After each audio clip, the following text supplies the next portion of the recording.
Hello दोस्तों, स्वागत है आप सभी का हमारे इस चैनल पर।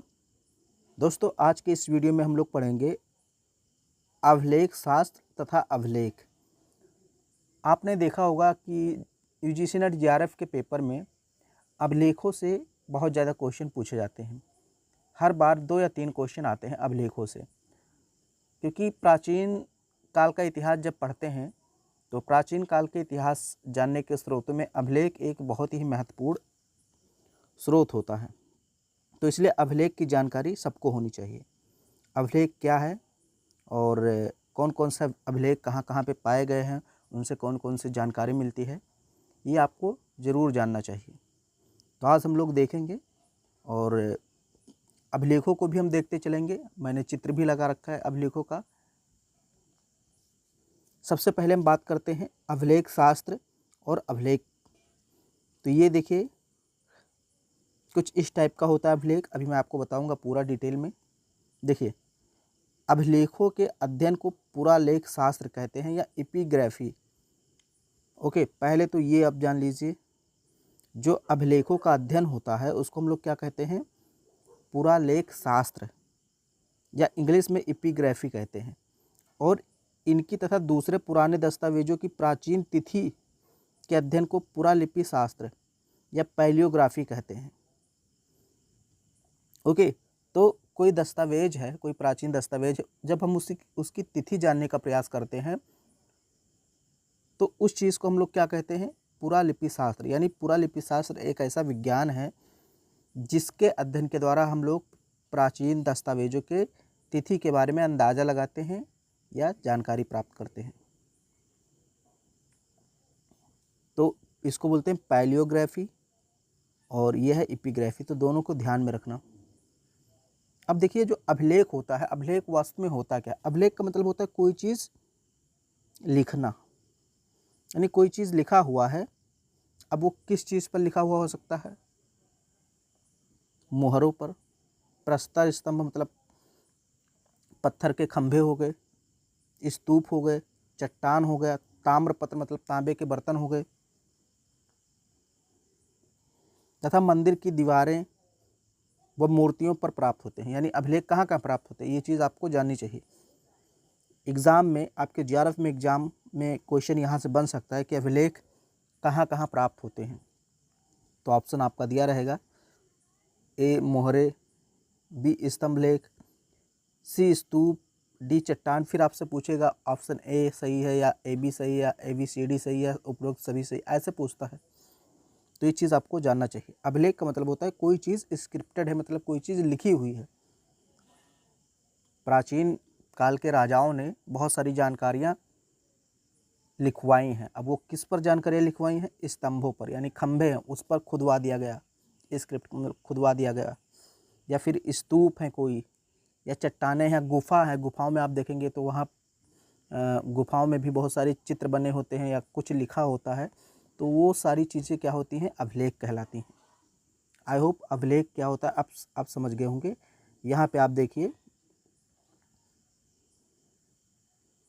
ये देखिए, कुछ और देख लीजिए। ये अभिलेख है पत्थरों पर, ये देखिए, ये गुफाओं के पत्थरों पर है, और ये भी है, ये तो आपने देखा ही।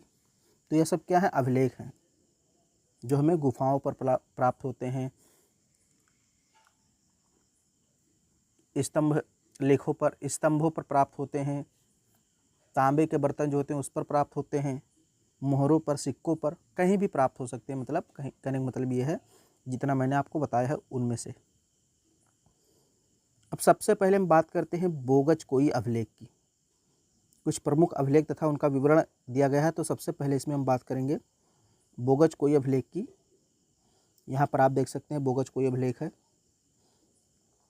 यह अभिलेख एशिया माइनर तुर्की से मिला है, जिसे 1907 में व्हीकलर ने खोजा था। तो कहाँ से मिला है यह अभिलेख? ये जो बोगच कोई अभिलेख है ये एशिया माइनर तुर्की से मिला है। कहीं कहीं आपको ईरान और इराक भी दे देते हैं स्थान में, कहीं कहीं ईरान या इराक लिखा होता है, तो आप तुर्की जानिए, तुर्की कंफर्म है। और बोगच कोई अभिलेख है मध्य एशिया तुर्की से मिला है, 1907 में इसको खोजा था व्हीकलर ने। अब सबसे बड़ी चीज़ यह है कि इसमें 4 वैदिक कालीन देवताओं का नाम मिलता है। इंद्र, मित्र, वरुण और नासत ये वैदिक देवता हैं। इनका नाम मिलता है बोगज कोई अभिलेख में। इस अभिलेख पर राजाओं के मध्य एक संधि का उल्लेख है जिसमें राजाओं ने वैदिक युगीन देवताओं को साक्षी माना था। इसका समय 1400 ईसा पूर्व माना गया है। यानी ये जो अभिलेख मिला है ये माना जाता है 1400 ईसा पूर्व का है। यानी ईसा मसीह के जन्म के 1400 वर्ष पूर्व ये अभिलेख लिखवाया गया था। तो इतना आपको याद रखना है। 1400 ईसा पूर्व कहाँ मिला है? तुर्की में। किन किन देवताओं का उल्लेख मिलता है? तो 4 वैदिक देवताएं हैं, इंद्र, मित्र, वरुण और नासत्य। अगले अभिलेख की बात करते हैं तो है सोह गौरा अभिलेख। सोह गौरा अभिलेख, अब इसको ताम्र लेख भी यहाँ कह दिया गया क्योंकि तांबे पर लिखा गया है, लेकिन ये भी एक अभिलेख ही है। ओके, तो ये गोरखपुर के सोह गौरा से 1893 में प्राप्त हुआ था। इसका संबंध मौर्य युग से है। तो पहला पॉइंट आपको नोट करने के लिए मिल गया। सोह गौरा अभिलेख कहाँ प्राप्त हुआ है? गोरखपुर से। खोज कब हुई? 1893 में। और किस काल से संबंधित है, यानी किस काल की जानकारी मिलती है? तो मौर्य युग की या मौर्य काल की। ये तांबे पर लिखा हुआ, ये देखिए। अब यहाँ पे बहुत सारी डिजाइन बनी हुई है और कुछ लिखा भी हुआ है। तो ये ताम्रलेख है। इस ताम्रलेख की लिपि मौर्यकालीन ब्राह्मी और भाषा प्राकृत है। तो भाषा कौन सी है इस ताम्रलेख की? प्राकृत। और लिपि ब्राह्मी, हालांकि मौर्यकालीन ब्राह्मी। इसमें अकाल व दुर्भिक्ष के समय जनता के उपयोग के लिए अन्न के 3 कोष्ठागारों के बनाने का वर्णन है। इस अभिलेख से अकाल के दौरान चंद्रगुप्त मौर्य द्वारा किए गए राहत कार्यों की चर्चा है। यह अभिलेख 4 पंक्तियों में वर्णित है। तो 4 पंक्तियों में लिखा गया है, आप देख लीजिए, 1 2 3 4, 4 पंक्तियां हैं इसमें टोटल, और बाकी इसमें चित्र वगैरह बने हुए हैं। तो इसमें किस चीज़ के बारे में बताया गया है? अकाल और दुर्भिक्ष के समय जनता के उपयोग के लिए अन्न के कोष्ठागारों के बनाने का वर्णन। कोष्ठागार मतलब जिसमें अनाज रखा जाता था। ओके, गोदाम आप कह सकते हैं। तो उनका वर्णन किया गया है। और चंद्रगुप्त मौर्य ने अकाल के समय जो राहत कार्य किया था जनता के लिए, उसका भी वर्णन किया गया है। तो ये आप देख लीजिए, सोह गौरा अभिलेख। अब हम लोग पढ़ते हैं अगला अभिलेख। अगला है हेलियोडोरस का गरुड़ स्तंभ लेख।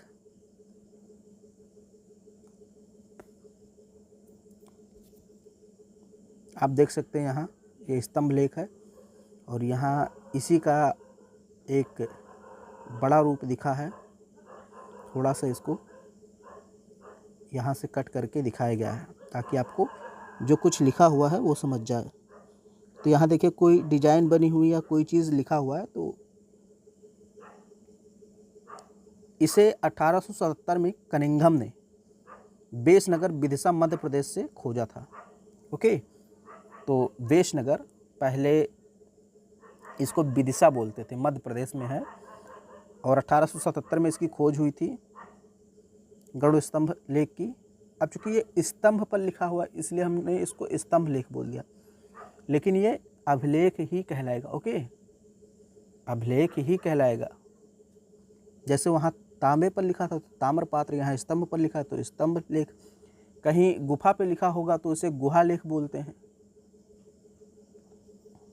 यह भागवत धर्म का प्रथम अभिलेखीय प्रमाण है। बहुत ही इंपॉर्टेंट पॉइंट है। हेलियोडोरस का जो गरुड़ स्तंभ लेख है, इसमें भागवत पुराण का या भागवत धर्म का प्रथम अभिलेखीय प्रमाण मिलता है। इसे लोक भाषा में खाम बाबा के रूप में जानते हैं। ये जो अभिलेख है इसको खाम बाबा के रूप में जाना जाता है। एक ही पत्थर को काट कर बनाया गया है। यह पाली भाषा में तथा ब्राह्मी लिपि में है। तो पाली भाषा में, यानी इस खंभे पर जो कुछ लिखा है वो पाली भाषा में लिखा है और ब्राह्मी लिपि में लिखा है। इसे गरुड़ ध्वज या गरुड़ स्तंभ भी कहा जाता है। तक्षशिला का निवासी हेलियोडोरस यवन शासक एंटियालकिड्स का राजदूत था। ओके, तो हेलियोडोरस कौन था? तक्षशिला का रहने वाला था और यवन के शासक एंटियालकिड्स का राजदूत था। यवन के एक शासक थे एंटियालकिड्स, उनका राजदूत था हेलियोडोरस, उसी ने गरुड़ स्तंभ बनवाया था। फिर है जूनागढ़ अभिलेख। तो जूनागढ़ अभिलेख आप देख सकते हैं कुछ इस प्रकार दिखता है। यह शक महाक्षत्रप रुद्रदामन का अभिलेख है। इसे विशुद्ध संस्कृत में लिखित प्राचीनतम अभिलेख माना जाता है। इसको नोट कर लीजिए, जूनागढ़ अभिलेख, या इसी को गिरनार अभिलेख भी बोलते हैं। ओके, तो इसको गिरनार अभिलेख भी बोलते हैं, जूनागढ़ अभिलेख भी बोलते हैं। तो संस्कृत में लिखा प्राचीनतम अभिलेख है। इस अभिलेख से चंद्रगुप्त मौर्य और अशोक का नाम भी मिलता है। अब देखिए, ये लाइन इंपॉर्टेंट है। इसमें 6 प्रकार के करों का उल्लेख मिलता है। वो कौन कौन से कर हैं? बलि, कर, भाग, शुल्क, विष्टि व प्रलय। ये 6 प्रकार के कर हैं, टैक्स हैं। इनका उल्लेख जूनागढ़ अभिलेख में मिलता है। इस अभिलेख से स्वयंवर और प्रेम विवाह का भी वर्णन मिलता है। ये भी इम्पोर्टेंट है। स्वयंवर और प्रेम विवाह का वर्णन किस अभिलेख से मिलता है? जूनागढ़ अभिलेख से।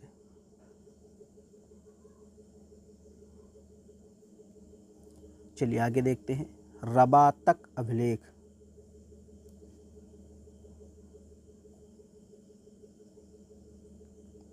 ये देख लीजिए, रबातक अभिलेख है। यह अभिलेख अफगानिस्तान के सुर्ख कोटल में काफिर का किला नामक पहाड़ी पर स्थित है। तो अफगानिस्तान में स्थित है। अफगानिस्तान में एक स्थान है सुर्ख कोटल, वहाँ पे एक पहाड़ी, छोटी सी पहाड़ी है जिसका नाम है काफिर का किला। तो उस काफिर के किले नामक पहाड़ी पर ये जो है अभिलेख स्थित है। इस अभिलेख से कुषाणों की वंशावलियों का पता चलता है। ओके, तो किस चीज़ की जानकारी मिलती है? कुषाणों के बारे में, यानी कुषाणों में कौन कौन से राजा हुए कुषाण वंश में, उनकी जानकारी मिलती है। जैसे कुजुल कटफिसस, इसको सदक्सना या बिम तख्तो भी कहते हैं। तो कुजुल कटफिसस, बिम कटफिसस और कनिष्क, इनकी जानकारी किससे मिलती है? रबातक अभिलेख से। इसमें कनिष्क संवत तथा उसका राजत्व सिद्धांत एवं 6 नगरों साकेत, कौशाम्बी, कौंडिन्य, उज्जैनी, पाटलिपुत्र एवं चंपा का उल्लेख हुआ है। तो ये चीज़ याद रखिएगा, 6 नगरों का उल्लेख किसमें हुआ है? कौशाम्बी, कौंडिन्य, उज्जैनी, पाटलिपुत्र, चंपा, साकेत, इनका उल्लेख हुआ है रबातक अभिलेख में। और कुषाणों के जो 3 राजा हैं, कुजुल कटफिसस, बिम कटफिसस और कनिष्क, इनके बारे में भी जानकारी मिलती है। ये देख सकते हैं, यही है रबातक अभिलेख। अब देखिए, नाने घाट का अभिलेख। नाने घाट अभिलेख बोलते हैं इसको, देख लीजिए यहाँ पे। यह सातवाहन रानी नागनिका का अभिलेख है। इसे चित्रफलक अभिलेख भी कहा जाता है। इसी अभिलेख में ब्राह्मणों एवं बौद्धों को भूमि दान दिए जाने का सर्वप्रथम साक्ष्य प्राप्त होता है। कई बार प्रश्न यहाँ से बनता है, कई बार बनता है कि सर्वप्रथम किस अभिलेख से बौद्धों को भूमि दान दिए जाने का साक्ष्य प्राप्त होता है या ब्राह्मणों को भूमि दान दिए जाने का साक्ष्य प्राप्त होता है? तो नानेघाट अभिलेख।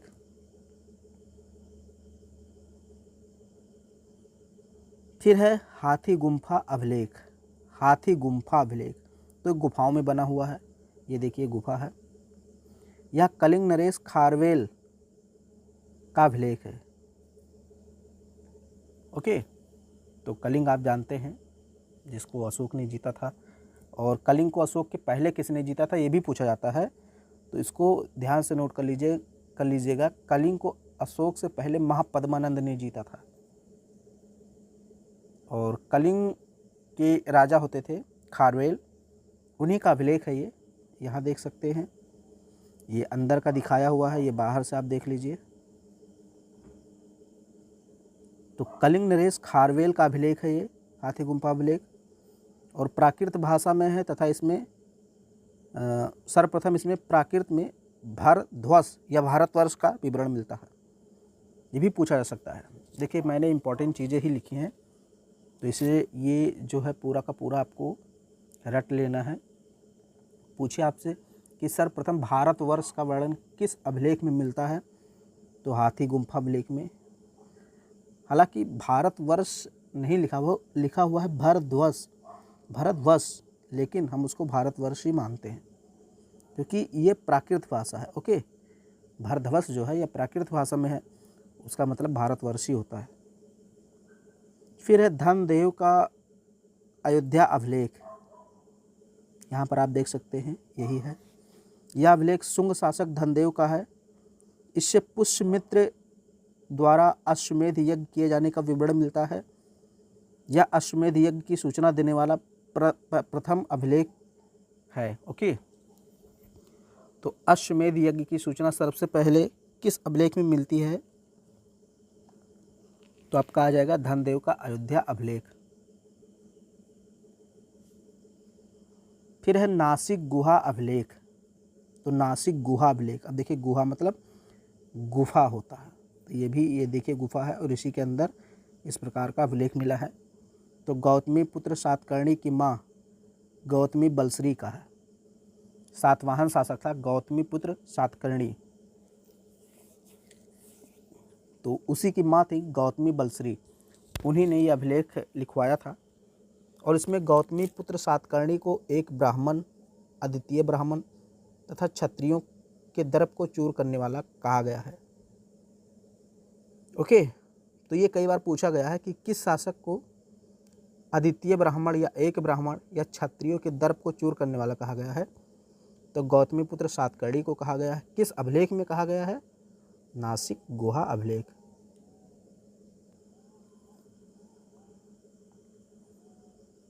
अगला अभिलेख है इलाहाबाद स्तंभ लेख या प्रयाग स्तंभ लेख, इसको प्रयाग प्रशस्ति भी बोलते हैं। तो ये देख लीजिए, ये पूरा का पूरा स्तंभ है और ये उसका एक हिस्सा दिखाया गया है। तो यहाँ पर भी बहुत सारी चीज़ें लिखी हुई हैं, आप देख सकते हैं। यह गुप्त सम्राट समुद्रगुप्त का अभिलेख है, इसकी रचना हर्षेण ने की थी। ओके, तो ये जो स्तंभ लेख है इसको किसने लिखा था? हर्षेण ने। ये दरबारी कवि थे समुद्रगुप्त के। इस लेख को समुद्रगुप्त द्वारा 200 ईस्वी में कौशाम्बी से लाए गए अशोक स्तंभ पर खुदवाया गया था। इसमें उन राज्यों का वर्णन है जिन्होंने समुद्रगुप्त से युद्ध किया और हार गए तथा उनके अधीन हो गए। ओके, तो समुद्रगुप्त ने 12 उत्तरी राज्यों को और 12 दक्षिणी राज्यों को हराया था। हम लोग जब समुद्रगुप्त की बात करेंगे किसी वीडियो में तो वहाँ पर पढ़ेंगे। तो उन सभी राजाओं का वर्णन इसमें है। फिर है भीतरी स्तंभ लेख, ये देखिए, ये भी खंभे पर लिखा हुआ स्तंभ पर। यह गुप्त सम्राट स्कंद गुप्त का लेख है। इसमें हूणों के आक्रमण तथा भूमिदान का उल्लेख मिलता है। इसके शीर्ष पर विष्णु की मूर्ति थी। पहले विष्णु की मूर्ति थी, हालांकि अब नहीं है, टूट गया है। इस स्तंभ की मूर्ति, ये देखिए, इस स्तंभ की जो मूर्ति थी विष्णु की वह अब लुप्त हो चुकी है, लेकिन स्तंभ अब भी खड़ा है। इस पर संस्कृत में एक विस्तृत अभिलेख अंकित है। अभिलेख में स्कंदगुप्त की वंशावली, पुष्यमित्रों तथा हूणों से हुए युद्धों का वर्णन मिलता है। तो हूणों की जानकारी भीतरी स्तंभ लेख से मिलती है। किससे संबंधित है? तो स्कंदगुप्त से संबंधित है। फिर है ऐहोल अभिलेख, यहाँ पर आप देख सकते हैं। यह चालुक्य शासक पुलकेशिन द्वितीय का अभिलेख है, जिसका लेखक रवि कीर्ति है। ओके, तो ऐहोल अभिलेख का लेखक रवि कीर्ति है। इस अभिलेख में पुलकेशिन द्वितीय की विजयों का वर्णन है। अभिलेख में पुलकेशिन द्वितीय के हाथों हर्षवर्धन की पराजय का भी वर्णन है। यह संस्कृत काव्य परंपरा में लिखा गया है। इसमें कवि ने कालिदास और भारवी के नामों का उल्लेख किया है। तो ये जो रवि कीर्ति हैं, इन्होंने कालिदास और भारवी नामक कवि का उल्लेख किया है इस अभिलेख में। ओके, इसमें महाभारत युद्ध व शक तथा कलि संवत का विवरण मिलता है। तो ये सारे पॉइंट आपको याद रखना पड़ेगा, क्योंकि इसका कोई और चारा है नहीं। अब इसमें आप क्या समझा दिया जाए आपको, ये तो याद करना ही पड़ेगा। महाभारत युद्ध का वर्णन कहाँ मिलता है? ऐहोल अभिलेख में। शक संवत का उल्लेख कहाँ मिलता है? तो ऐहोल अभिलेख। ऐहोल अभिलेख किससे संबंधित है? पुलकेशिन द्वितीय से। पुलकेशिन द्वितीय ने हर्षवर्धन ने पुलकेशिन द्वितीय को हरा दिया था। इसका वर्णन कहाँ मिलता है? ऐहोल अभिलेख में। फिर है दो छोटे छोटे अभिलेख हैं, बांसखेड़ा अभिलेख और मधुबन अभिलेख। ये बांसखेड़ा शाहजहाँपुर में है और मधुबन मऊ में है। ये दोनों ताम्रपत्र हर्ष के हैं, मतलब तांबे पर लिखे गए हैं, और ये हर्षवर्धन के अभिलेख हैं। बांसखेड़ा अभिलेख में हर्ष का हस्ताक्षर भी उत्कीर्ण है। फिर है हरहा अभिलेख, ये बाराबंकी में मिला है। मौखरी शासक ईशान वर्मा का अभिलेख है और इसकी रचना रवि शांति द्वारा की गई थी। याद रखना इसको, हरहा अभिलेख कहाँ मिला है? बाराबंकी में। मौखर वंश एक था, प्राचीन काल में हम लोग पढ़ेंगे इसको, मौखर वंश था, तो उस वंश के शासक थे ईशान वर्मा, उन्हीं का यह अभिलेख है और इसकी रचना किसने की थी? रवि शांति ने। फिर है कुमारगुप्त का मंदसौर अभिलेख, यहाँ पर आप देख सकते हैं। यह भारत का प्रथम प्रचारात्मक अभिलेख, मतलब पहला अभिलेख है जिसमें प्रचार किया गया है किसी चीज़ का, प्रचार के लिए इसको लिखवाया गया था। मंदसौर अभिलेख कुमारगुप्त के काल में वत्स भट्ट द्वारा लिखा गया था। किसने लिखा? वत्स भट्ट ने। मंदसौर शिलालेख में कुमारगुप्त को पूरी पृथ्वी पर शासन करने वाला कुमारगुप्त पृथ्वी प्रशस्ति के रूप में संदर्भित किया गया है, यानी कुमारगुप्त को पूरे पृथ्वी पर शासन करने वाला बताया गया है मंदसौर अभिलेख में। फिर है ग्वालियर अभिलेख, ये देख लीजिए। प्रतिहार शासक मिहिर भोज, या जिसको हम भोजदेव भी कहते हैं, इनका लेख है। सर्वप्रथम शून्य का अभिलेखीय साक्ष्य मिलता है। तो सर्वप्रथम शून्य का वर्णन किस अभिलेख में देखने को मिलता है? ग्वालियर अभिलेख में। इस प्रशस्ति का लेखक कौन था? भट्ट धनिक का पुत्र बालादित्य। ओके, बालादित्य ने ग्वालियर अभिलेख लिखा है। बालादित्य भट्ट धनिक का पुत्र था। यह प्रशस्ति विशुद्ध संस्कृत में लिखी गई है। प्रशस्ति के लेख की लिपि उत्तरी ब्राह्मी है। इस लेख में 17 श्लोक हैं। इस अभिलेख की चौथी पंक्ति से प्रतिहार वंश की वंशावली के बारे में जानकारी मिलती है या सूचना प्राप्त होती है। तो ग्वालियर अभिलेख में जो चौथी पंक्ति है उससे हमें प्रतिहार वंश के बारे में जानकारी मिलती है।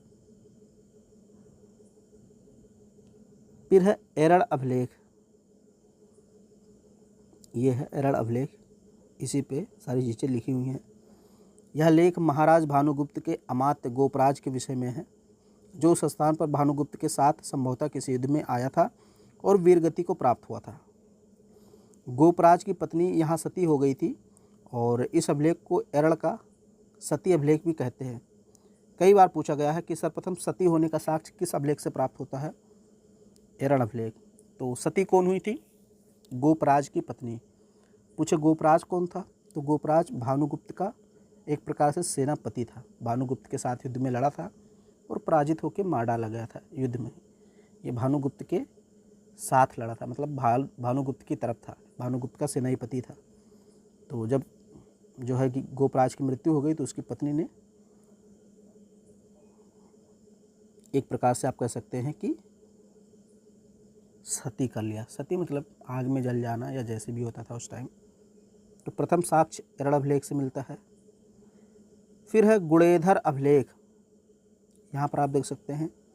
यह गुप्त शासक वैनगुप्त का लेख है। इसी में सर्वप्रथम महासामंत और सामंत शब्द का उल्लेख मिलता है। तो सर्वप्रथम सामंत और महासामंत शब्द का उल्लेख कहाँ मिलता है? गुणेधर अभिलेख में। फिर है मणिमंगलम अभिलेख, यह चोल शासक राजाधिराज प्रथम का लेख है।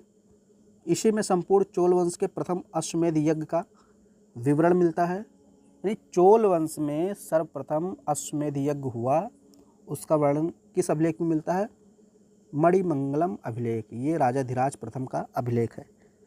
चोल शासकों में सर्वप्रथम राजराज प्रथम ने अभिलेखों के आरंभ में ऐतिहासिक भूमिका यानी प्राकथन देने की प्रथा चलाई। गढ़वाल अभिलेखों में सर्वप्रथम तुरुस्क दंड कर एवं जलकर का उल्लेख हुआ है। ओके, तो आपसे पूछ रहे तुरुस्क दंड कर या फिर जलकर का उल्लेख कहाँ हुआ है? तो गढ़वाल अभिलेखों में।